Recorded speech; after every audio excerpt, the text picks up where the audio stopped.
Hello and welcome to Beyond Reproach. This is Stephanie Domingo. I'm here with a summer break re-release talking about a listener favorite. We asked the people to write in with their favorite scandals that we've done for season 3. And it was kind of overwhelming.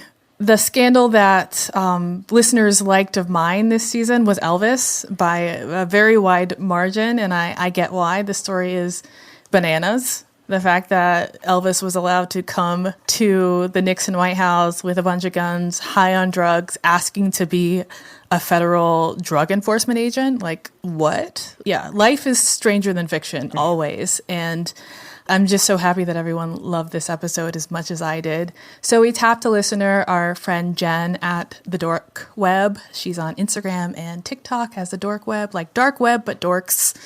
Obviously, she likes us, so yeah, she's a dork. She has such nice things to say about this episode, and I love it, and I hope everyone loves it as well. Bye, guys. Hi, Stephanie and Tux. This is Jen from the Dork Web.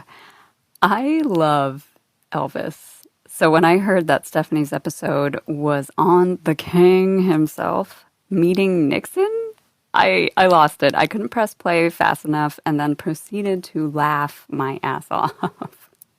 Thank you guys so much for this episode. I listen to it whenever I need a laugh, whenever I need a break from the news, and in its history. I'm still learning, right?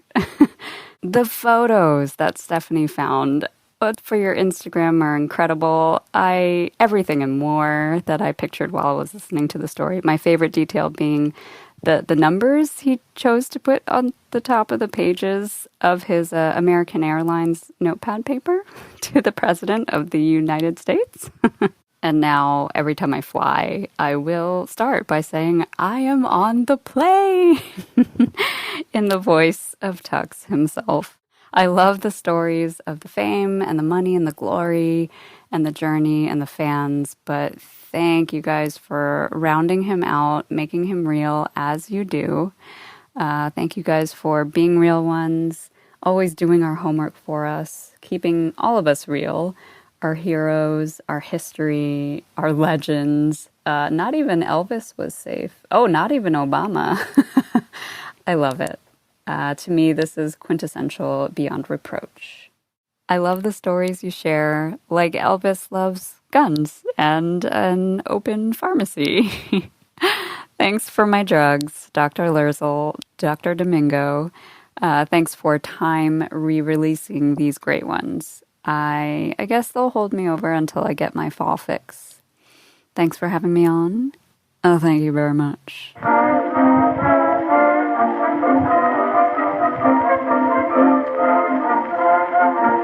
My story this episode revolves around the first white entertainer to use his pelvis on the TV. Elvis? Correct. The man who most famously appropriated black music for a white audience. Mm-hmm. I'm talking about a king. The king. The king. Not Christ. I don't know that girl. The king of rock and roll, Elvis Presley.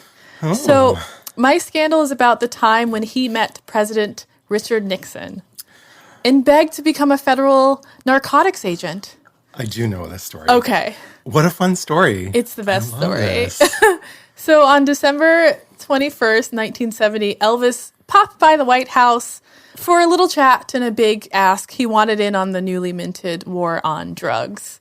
So the details of this literally inexplicable meeting come from memoirs, interviews, firsthand accounts, biographer notes, and recently released White House documents. Just as a disclaimer, this is by far the most absurd historic event, excluding, of course, the last 4 years of this waking nightmare that I've ever come across. But before we start, I just want to do a toast. Yes. A toast. To peanut butter and banana sandwiches with bacon. That's right. You like those. Let us raise our glass to drugs. Yay! Ooh, you don't have to make me. You don't have to right. Tell me twice. This story began innocently enough a few days prior with an argument over money. So Elvis's father, Vernon, and his wife, Priscilla, got really mad at him because he had spent over $100,000 in one LA shopping spree. Oh, my. Yes, he bought 32 guns and 10 What? Mercedes-Benzes. 32 guns? Correct. 32 guns and 10 Benzes. What do you need 10 cars for in one fell swoop? You give them away as gifts, don't you know? Really? Yeah. He was annoyed that his father and his wife were kind of like getting on his back for this amount of money that he thought was kind of like chump change. Yeah. So he bounces. Like he leaves Graceland. He's rocking a wild purple velvet suit, carrying a few of the guns that he just bought. He drove to the airport and caught the next available flight just on a whim. With all those guns? Correct. He only grabbed a few of them, but yes. Yeah. Oh, the 70s. Right? What a wild time to be alive. Holy shit. He jumps on the next available flight. It just so happened to be to DC Okay. on a whim because, drugs. When I'm mad at my husband, I will leave the house and go take a walk.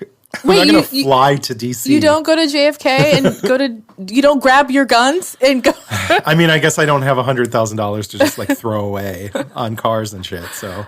So Priscilla, she wrote in her memoirs, this is a quote, "We were mystified. For the first time, he was traveling alone without even one bodyguard. Elvis didn't even know his own phone number, nor did he carry cash. How was he going to get around?" Oh my God. Right? Yeah, not having cash on you back then was like, nobody took credit cards. Exactly. Yeah. Exactly. This whole story is insane. So despite all of this, he still hopped a flight to DC and he checked into the Hotel Washington under the name John Burroughs. I don't know what money he had. I don't know how he bought this flight. I don't know how he got a hotel room. I'm guessing because he's Elvis. Yeah, I'm sure that. Yeah. I'm sure that if Elvis walked up to your front desk and was like, "I'm John Burroughs," they'd be like, "Okay, Elvis, here's I know, right? Exactly. Oh, but he didn't stay in DC long. So there are a few slightly different theories on why he abruptly left DC, all of which kind of paint the same picture. According to the Smithsonian, he just got bored. He got to DC. He didn't have any of his homies around. He's just like, what do I do here? What do you do in DC if you're not politics? Yeah. If you're not a politician. Yeah. What do you do as Elvis in a crushed velvet suit in just a random hotel by yourself? Yeah. With no money. Drugs. There you go. You be knowing. So the Washington Post said that he had developed an itchy facial rash. So he wanted to find a doctor. Okay. In LA. In LA. Okay. As one does. Where was Tennessee?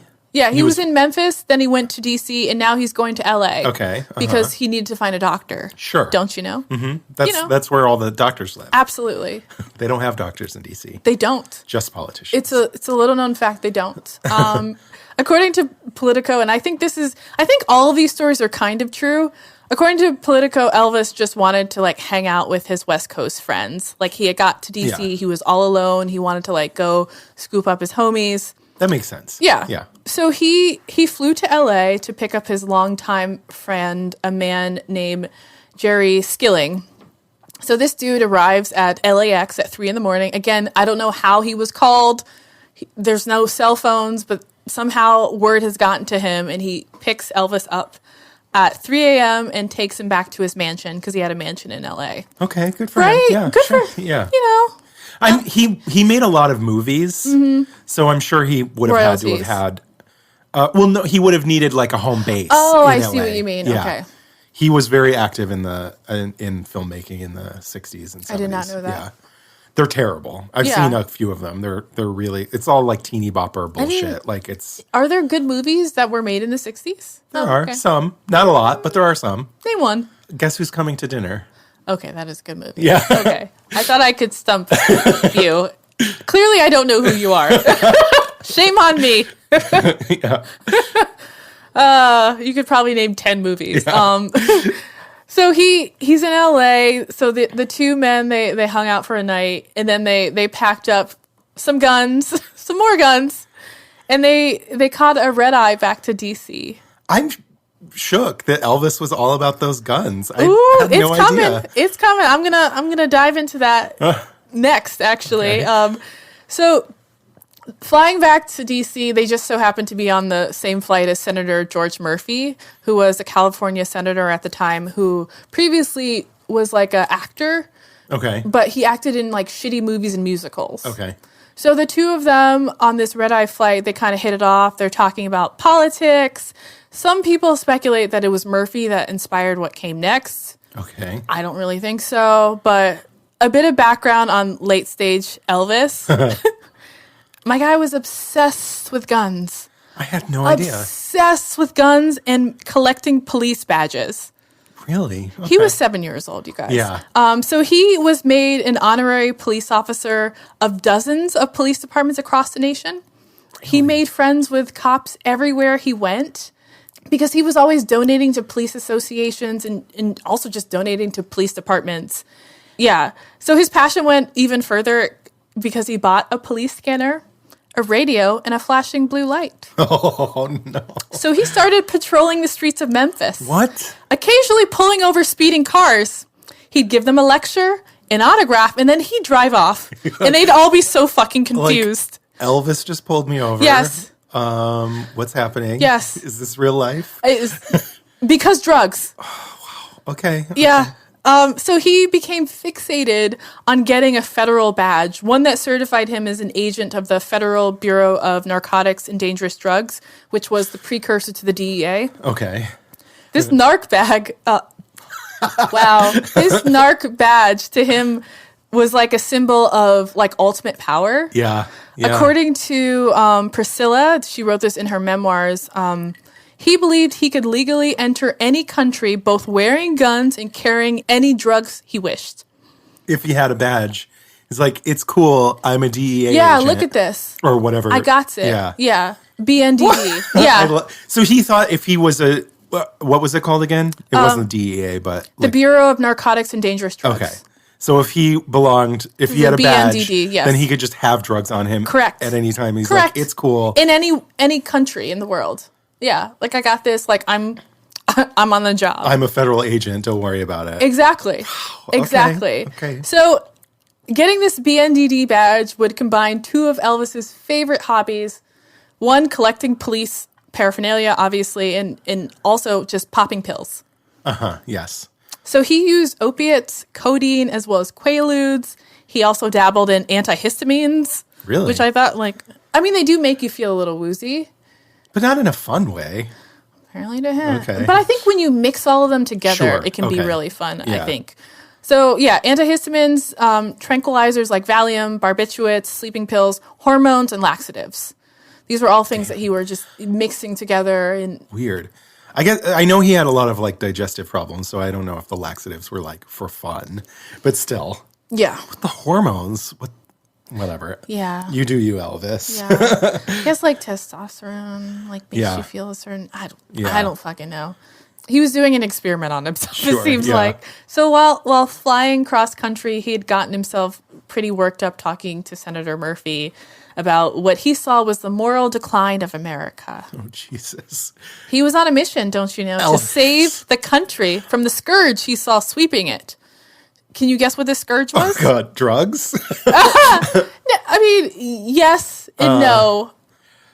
It's the usual. It's the left. Yeah. Hippies. Okay. Yeah. Okay. He was talking about hippies, Students for a Democratic Society, the SDS, and of course, the Black Panther Party. Because he loves guns, but not for black people. He would later include the Beatles on the list. He fucking hated the Beatles. I'm going to get into this later. He had a hate boner for them, for sure. Weird. Okay. So Murphy, just hearing Elvis's passion about, this scourge, he offered to make an appointment for Elvis with the BNDD. Wow. He's like, I'll get you in. It's cool. But Elvis was like, nah, man, I got this. I'm going to do this myself. So he took out a pen and he scribbled a letter to Nixon. He's Elvis. Yeah. And I say scribbled literally because he asked for American Airlines stationery. That's where this letter was written on. I kid you not, on 5 pages of 5 pages? It's little, Yeah. It's like the little notepad. notepads. Yeah, It's a little notepad. Okay. So he got what he had been feeling off his spirit. He wanted to be made a federal agent so he could do what he did best. Going undercover. Because he's Elvis. Nobody knows who he is. Don't look at me like that, Tux. Oh my God. Drugs, man, drugs. So his letter was written like one big drug-fueled stream of consciousness. There are no paragraph breaks. There's the weirdest, most confusing capitalizations. Like, it's almost tweet-like. Yeah. Wow. It's so bizarre. It looks like it was written by a child. I love this story. This story is really fun. I have never smiled for this long of a period of time. Your face is going to hurt. I was so happy when I found this story. This is incredible. Right? Oh my God. So I'm going to read the letter in full just because it's short. Yeah. Even though it was 5 pages, it's really short. Pages. And it's like, shit is insane. So it starts. Actually, I'm going to have a sip. I was just going to say, you need to take a drink. Yeah. Loosen those jaw gums. Okay. It starts. Dear Mr. President, first I would like to introduce myself. I am Elvis Presley. And I admire you and have great respect for your office. Have great respect, all capitalized. Okay. It really is like a tweet. Yes. I talked to Vice President Agnew in Palm Springs a week ago and expressed my concern for our country. The drug culture, all capitalized. The hippie elements, all capitalized. The SDS, Black Panthers, etc., do not consider me as their enemy, or as they call it, the establishment. The establishment, capitalized. Uh-huh. I call it America, and I love it. Love is capitalized. Sir, I can and will be of any service is capitalized, that I can to help the country out. I have no concerns or motives other than helping the country out. So I wish not to be given a title or an appointed position. I can and will do more good if I were made a federal agent at large, all capitalized. And I will help out by doing it my way through my communications with people of all ages. First and foremost is capitalized. I am an entertainer, but all I need is the federal is capitalized, credentials. I am on the plane is capitalized, with Senator George Murphy, and we is capitalized, have been discussing the problems that our country is faced with. I can't take it. I can't take it. It's a lot. I'm like halfway through.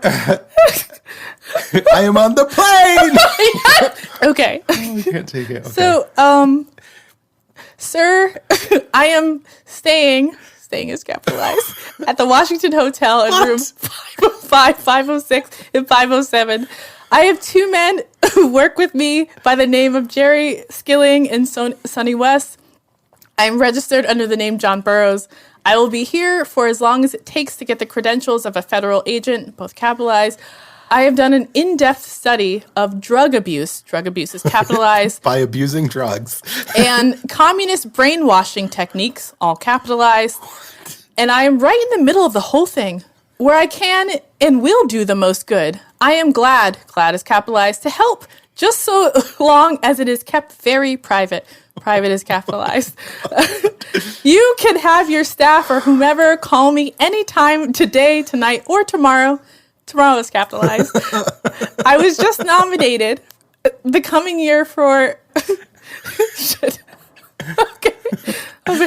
I was nominated the coming year one of America's 10 most outstanding young men. America's 10 most capitalized. That will be January 18th in my hometown, 2 words, both capitalized, of Memphis, Tennessee. I am sending you the short autobiography about myself so you can better understand this approach. I would love to meet you just to say hello if you're not too busy. Respectfully, Elvis Presley. P.S. Oh. I believe that you, sir is capitalized, were one of the top 10 outstanding men of America, also all capitalized. I have a personal gift for you, also which I would like to present to you, and you can accept it or I will keep it for you until you can take it. Do we know what this gift was? It's coming. Okay. It's coming. So they landed in Washington, D.C. a little bit before 6 a.m., and they hopped into a rented limo, and they drove directly to the White House gates, where Elvis himself gets out of the car and hands these 5 notes to really confused guards. Yeah. gets back into his limo and goes to his hotel to await an answer. Oh my God. Okay. This is the best story This I've is ever heard. the most insane shit I've ever researched in my life. Like, no hyperbole. Nothing makes sense. Nothing at all makes sense. But also, I love it so much. Take 9 plus 10, and we're live. Let's get it, fam. I'm one of your hosts, Hamish Lackman, And I'm your other host, Aaron Conway. and welcome to our show, The Third Wheel. You know when you like crush on someone, you just sometimes act a bit like silly in front of them? Cough, cough, Aaron. You guys just roast each other. Those are ugly topics to talk about and they're really uncomfortable. Being out of your comfort zone is where the growth happens. There were children who were carrying guns to school, children as in like 13 to 16-year-olds. They used to carry guns to school. There were teachers who came before us who had been shot dead by the students. I've realised significantly since before meditating and after meditating how much more I just notice things around me and realise things, and it makes life a lot more just beautiful. So I live in between the seafood market where it's supposed to have first originated and the hospital where it was first sort of confirmed and diagnosed. Like jumping on this podcast, the third wheel. Like, I love being the third wheel right now. It's fantastic. So he goes back to the hotel, and I'm just kind of pause there. Okay.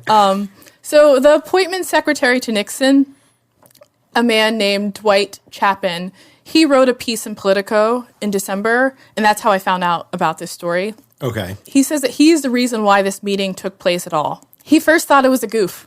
Yeah. He thought that his coworkers were playing a joke on him because he was part of this group called the Brotherhood. It was made up of just young White House aides. Okay. Who just like playing jokes on each other. Yeah. And it's December 21st, so it's around the holidays. Sure. Not so many people are around. Like, this is when they had the most fun. Yeah. So okay. they're like, okay, someone's pulling my leg. Yeah.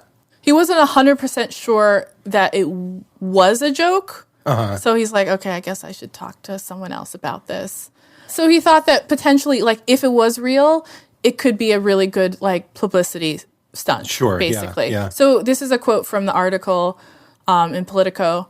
He said, "It wasn't unheard of for people to show up at the White House gate expecting to see the president. Unlike your average Americans dropping by an in-laws or a neighbor's house carrying a cake, these were people who felt that they were important enough to get an unannounced meeting with the president.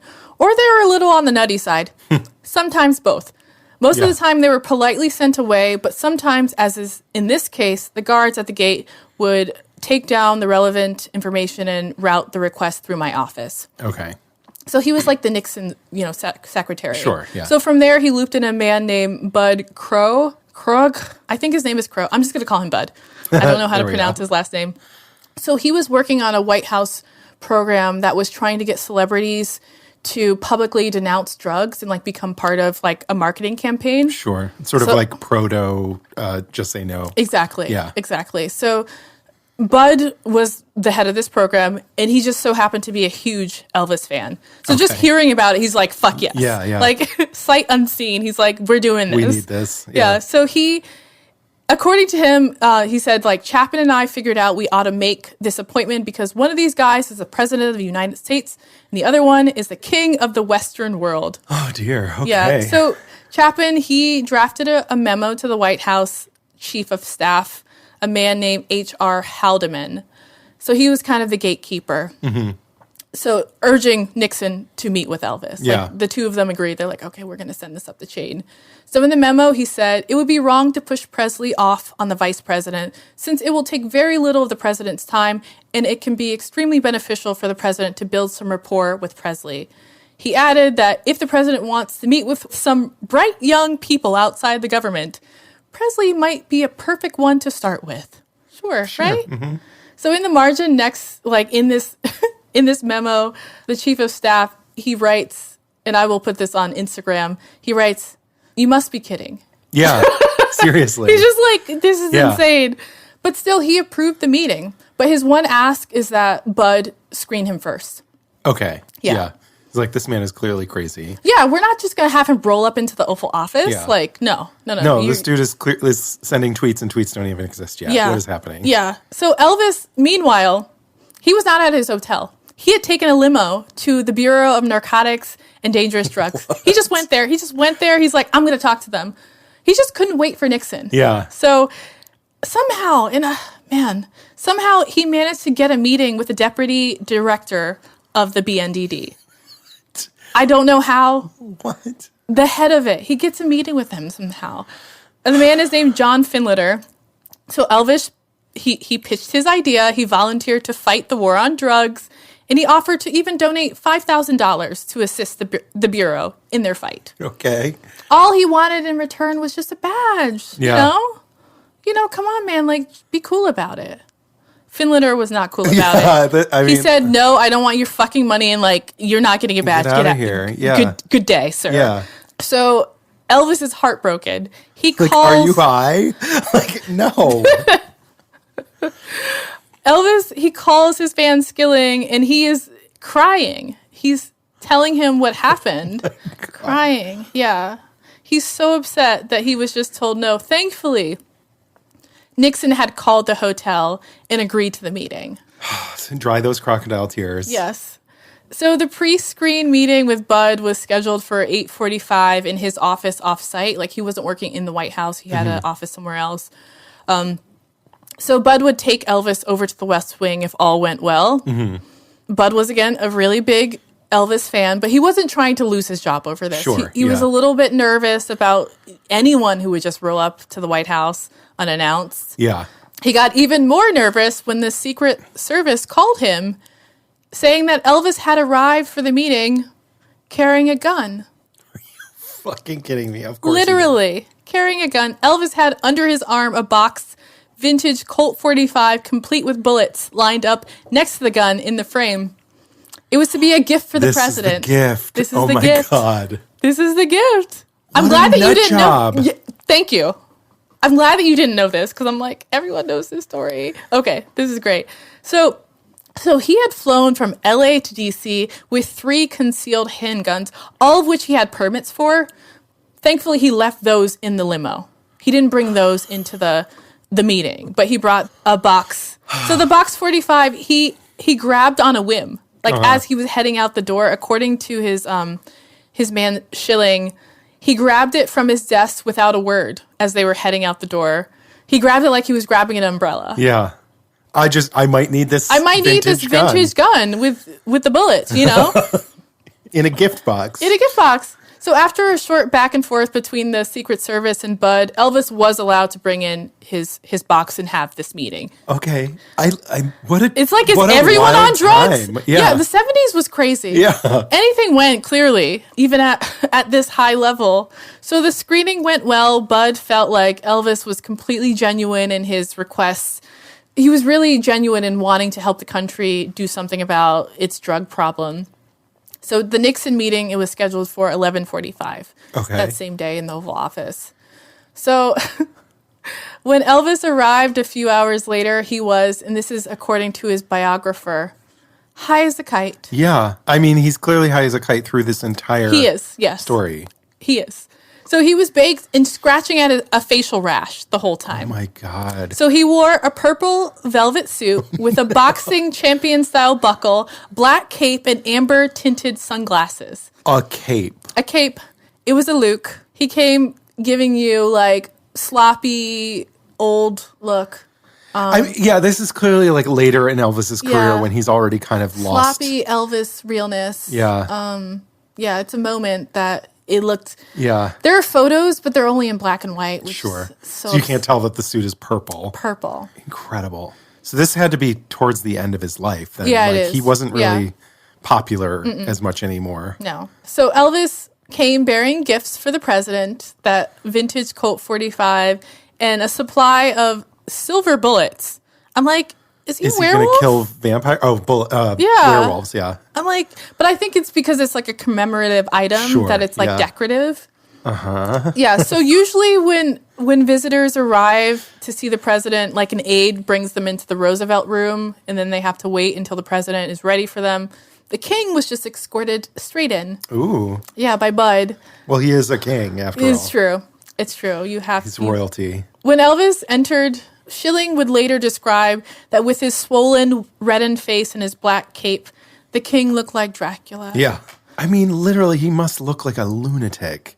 He's in sunglasses. He's scratching his swollen red face. Yeah. He shows up with a gun gift. Yeah. It's such a wild, like, surreal picture of a meeting. I feel like this is like the meeting between Trump and Kanye West. A lot of people compared that. Really? Yes, a lot of, yes. So Elvis is in the Oval Office. He arrives, and within 30 seconds, like, he's kind of starstruck. Like, he can't say anything. He's kind of being shy and, like, weird, according to Bud, who's taking the records. So this is a quote from Bud. The president walked over and started a conversation. Immediately, Elvis whipped out his collection of police badges and showed them to Nixon. Then he displayed snapshots of his wife and daughter. It like became like a show and tell Sure. kind of vibe. Unfortunately, we don't have audio of this, which is so upsetting because Nixon hadn't installed his like spy system yet. Yeah. So all we have is Bud's notes from the meeting. He kind of writes in like a kind of bland bureaucratic style. But some of it is just, it is surreal. So this is another quote. Presley indicated that he had been playing in Las Vegas and that the president indicated that he was aware how difficult it is to perform in Las Vegas. So they're doing this like small... The president knows all about that. Right? I'm like... Oh yeah, I've played... Right? I played Vegas. So fucking weird. It's like maybe he's just feeding off his high energy. Yeah, I'm like, sure. He's just like, oh, sure. Yeah, totally. Yeah. So soon Elvis started ranting to Nixon in a drug-fueled tirade on the evil of drugs, which is really fun. The evil of drugs, communist propaganda, and the Beatles, who according to him were really anti-American. Okay. Mm-hmm. This is a quote. The Beatles had been a real force for anti-American spirit. The Beatles came to this country, made their money, and then returned to England, where they promoted an anti-American theme. He would later say that the Beatles laid the groundwork for many of the problems that we're having with young people by their filthy, unkept appearances and suggestive music. It's like, are you looking in the mirror, bitch? Like, seriously, by the 70s, he looked like a mess. He looked like he was dead. Yeah. Like, he looked... And to be calling out someone else's unkept appearance... He's just pissed because they were popular and he wasn't anymore. Yeah, it's just... They were the new Elvis after his career had dried up because he looked like a fucking lunatic. Madness. So Bud wrote that while the president nodded in agreement, he expressed some surprise at the Beatles comments. He's just like, bitch, what? So it's kind of like the first time that Nixon is like the less paranoid person in the room. Like, he's the voice of reason. Like, this dude's crazy. So the conversation quickly transitioned to just like general complaints about drugs and protest culture. Nixon continued to nod in agreement and said that it was young drug users who were at the forefront of like the protest movement. Mm-hmm. So Elvis, I mean, a 35-year-old current drug user, he, blasted out of his mind on a cocktail of prescription drugs. He assured the president that he was on his side. Yeah. Against, it's fine because they're prescription drugs, so it's legal. Yeah. So they chatted for about 20 minutes. Blasted Elvis kept scratching at his rash and volunteering, to fight in Nixon's war on drugs. Nixon kept nodding, possibly awkwardly, in agreement. Finally, Elvis popped the question, like, now that we're, like, pals, bro, like, can I get one of those badges? Oh, my God, to be a fly on the wall in this room. Oh. Holy shit. So Nixon, like, looks over to Bud and is like, do we have badges? And he's like, yeah, we have badges. Like, he's like, okay, give him one. He says, do it. Make it happen. Elvis is overcome with joy. He thanked Nixon emphatically, and then without warning, he grabbed his shoulders and hugged him. I imagine Nixon's probably not a big hugger. No. No. Oh, wow. Drugs, man. Wow. So as he was guided out of the office by Nixon, Elvis asked, can you shake the hands of my friends, like the two guys who had come with him? Nixon agreed. So while the aides fetched his men, the president sat down and he started to sign a stack of papers. And when he finished, he turned to his aide and asked, what was that I just signed? And then apparently Elvis had a tee-hee over that. Like, what did I sign? Yeah. So when Elvis's friends arrived, Nixon gave the men commemorative White House cufflinks. But that wasn't enough for Elvis. He said, sir, they've got wives. So Nixon gave them each souvenir White House brooches for the missus. God. And then the four men, they shook hands and they posed for over 28 pictures that are now 28 pictures that are now the most requested photographs in all of the National Archives. What? By far. These are the pictures that people want to see. That's so weird. Yeah. But also 28 pictures back in the day of like film cameras, that's a lot of fucking pictures. Yeah. Like I can take 28 pictures on my iPhone in like 3 seconds flat. Yeah. But back in the day, you're like, your old wind up, point and shoot. Mm-hmm. 28 pictures. So this whole bizarre encounter, it lasted less than a half an hour. At Elvis's request, it was kept secret or private with a capital P. The White House staffers, they didn't really think that this event was worth leaking to the press. There was just so much going on at the time. They're just like, another crazy thing happened, I guess. Yeah. But 13 months later, the White House chief of staff, the one who wrote, "You must be kidding," he leaked it to the press. Okay. So this is a 13 months, though. I wonder why I waited so long. I know. Yeah. So weird. A year and a half later or whatever, maybe he needed public support more. Yes. Yeah. Exactly. So this is a quote from the article. By presidential dictum, Elvis Presley, the swivel-hipped singer, has been issued a federal narcotics badge. And it went on to say that, quote, the emotional Presley was so overwhelmed at getting his own genuine gold-plated badge that tears sprang from his eyes, and he grabbed the president in a Hollywood bear hug.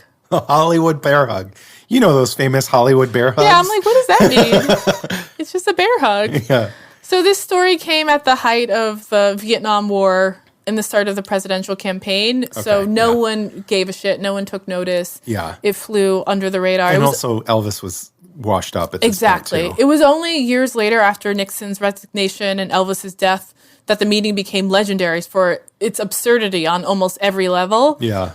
Here was the most famous entertainer in history, zonked out on his mind, coming to the White House to denounce drugs, and still convinced the president to give him a federal narcotics badge.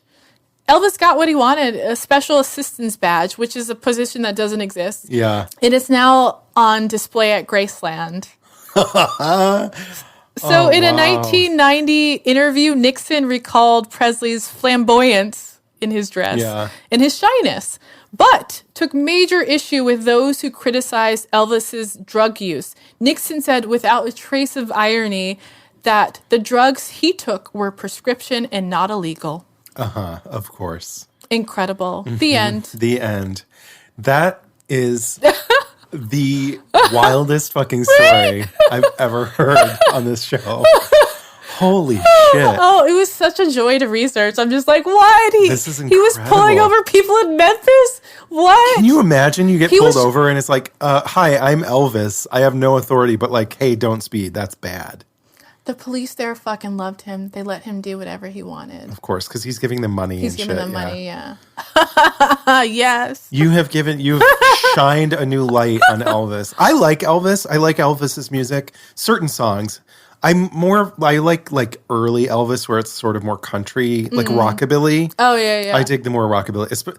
Later when it gets like really ballady, I'm not familiar with his music so much. As in, ain't nothing but a hound dog. Yeah, that's earlier stuff that I kind of like. Yeah, but it's definitely it slaps. I get it. I like the rockabilly stuff is fun because it doesn't feel like it's as much of like theft of black culture. Yeah, you know what I mean. He put his own spin on it. Yeah. What a nut job! Holy fuck! Unbelievable! Like every detail in this story is just like my mouth is open. On his face. The rash on his face. Purple suit, sunglasses. He's wearing a belt, cape, black cape, amber sunglasses, wrestling belt, gun, silver bullets. Yep, I love it. I am that emoji with the hands out. Wow, thank you for that. Yeah. That is. Thought it was a good one. I think it's time for more cocktails. Yeah.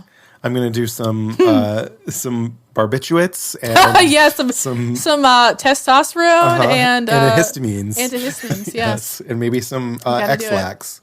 A smidge of X-Lax. I think X-Lax goes really well with White Russians. I could see that. Yeah. I could see that. Some milk of magnesia instead of half and half. Ew, yuck. Okay, yuck. It's time for a break.